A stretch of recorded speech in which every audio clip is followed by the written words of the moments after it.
Humans stop procreation. Ladies and gentlemens always use condom. ఎందుకు నేను పిల్లల్ని కనద్దండి అని చెప్తున్నాను. I tell you why. Imagine మీరు ఒక పిల్లవాడిని కన్నారు అనేసి అనుకోండి.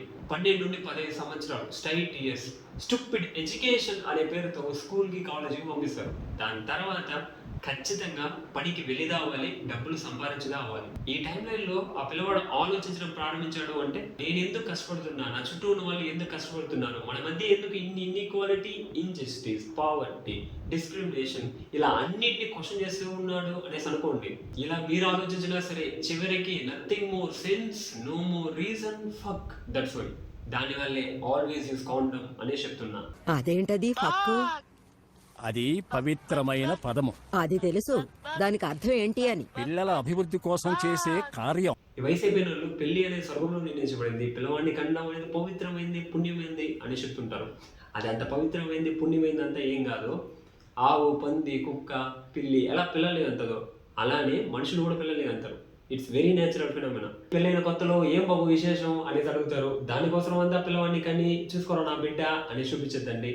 Never do it, grow up. మనము మిగతా జీవుల కన్నా బెటర్, సుపీరియర్ అనే చెప్పేసి తిరుగుతుంటారు చూసారా, వాళ్ళంతా చూస్తే నాకు సైక్ వస్తుంది గైస్.